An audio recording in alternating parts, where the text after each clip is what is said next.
အားလုံးပဲမင်္ဂလာပါ The Box of Miss YouTube Channel ကနေအားလုံးကိုပြန်လည်ကြိုဆိုလိုက်ပါတယ်ဒီနေ့တော့ Miss ကစာအုပ်လေး3လေးအုပ်လောက်မှာထားတယ်ပေါ့နော်ဒီတော့ဘယ်စာအုပ်တွေဖြစ်မလဲဆိုတာကိုကြည့်ပြပါအောင်နော်ပန်းဆက်လန်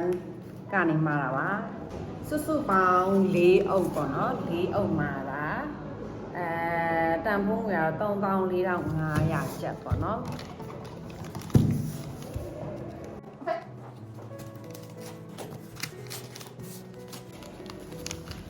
ထုတ်ပုံကတော့ share ပါပဲလဲ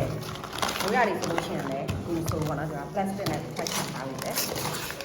ကဲဒီတစ်ခေါက်မီဆိုကဘယ်သူစာအုပ်တွေမှာလာဖြစ်မလဲပေါ့နော်ကိုရှိထောက်ကတော့ငင်းကြော်ရဲ့စာအုပ်တွေမှာလားဒီတစ်ခေါက်ကတော့သူစာမဖြစ်သွားတာလဲဆိုတော့တဒန်းကဲ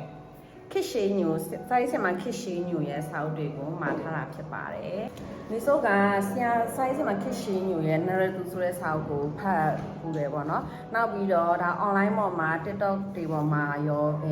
ဒီစာရာရုပ်ကျွန်းဆိုတဲ့ရုပ်တံဇက်လန်တွဲလေးကိုကြည့်လိုက်ပြီးတော့အဲ့ဒီရဲ့ဇက်လန်တွဲလေးကိုသဘောကျတော့ဝတ္ထုစာအုပ်လည်းရှိတယ်ဆိုတာ ਨੇ ဖတ်ချင်လို့ဒါမှားလိုက်တာပေါ့နော်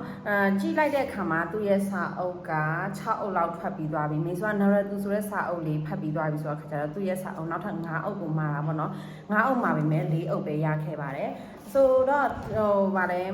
ဘယ်စာအုပ်တွေလဲဆိုတဲ့ခါကျတော့စာရေးဆရာမခစ်ရှင်းညိုရဲ့73ထပ်မှာအခုကိုစောင့်နေစေဆိုတဲ့စာအုပ်လေးပါတယ်ဒီစာအုပ်ကကြတော့တန်ဖိုးကဘယ်လောက်ပါလဲ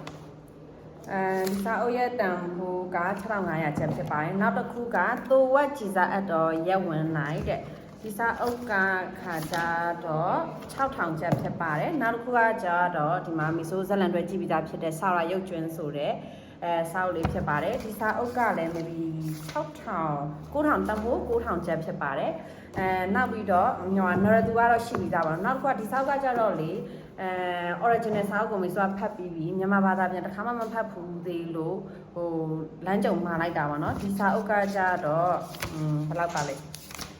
ဘယ်လောက်လဲဆိုတော့13000ကျပ်ပေါ့เนาะစုစုပေါင်း34,500ကျပ်ရဖြစ်ပါတယ်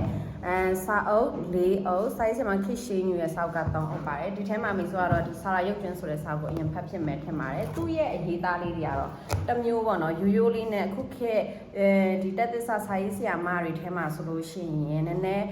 ဝတ္ထုဇက်လန်အရာရောဇက်လန်သွားရောဆွဲဆောင်မှုရှိတယ်လို့ပြောလို့ရတယ်ပေါ့နော်နောက်တစ်ခါခစ်ရှိညူကဒီလူငယ်ပြိသက်တွေဂျားထဲမှာဆိုလို့ရှိရင်လည်းအရန်ရေပန်းစားလာတဲ့စာရေးဆရာမတယောက်ဖြစ်တယ်သူ့ရဲ့အရေးသားလေးတွေစကားပြောလေးတွေကလူငယ်တွေကိုဖန်ဆားနိုင်တယ်ဆိုတဲ့ခါကျတော့ဒါဖတ်ကြည့်ဖို့တဲ့နဲ့ဒါစာအုပ်တွေထဲမှာပါတယ်ပေါ့နော်မိဆိုတော့ narrative ဖတ်ပြီး narrative ဆိုလို့ရှိရင်လည်းသူကဒီဟိုအတိတ်ဘဝကနေ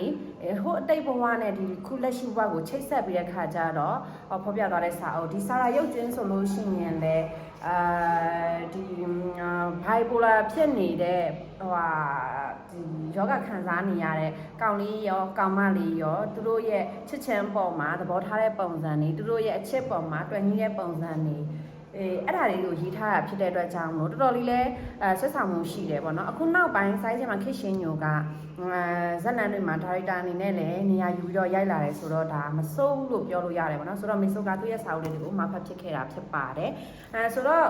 အခုဒီဗီဒီယိုကိုကြည့်နေတဲ့သူတွေကရောစိုင်းချင်မှာခစ်ရှင်းညိုရဲ့စာအုပ်တွေကိုဖတ်ဖြစ်လာဖတ်ဖြစ်တယ်ဆိုလို့ရှိရင်လည်းဘယ်စာအုပ်တွေကိုဖတ်ဖြစ်လဲပေါ့နော်ဘယ်စာအုပ်တွေကိုကြိုက်လဲဆိုတာကိုမီဆိုကိုပြောခဲ့ပေးပါအောင်ဒီနေ့ဗီဒီယိုကိုကြည့်ပြီးတဲ့အတွက်အားလုံးကိုကျေးဇူးတင်ပါတယ်နောက်ထပ်ဗီဒီယိုတွေမှာပြန်တွေ့ပါမယ်တတာ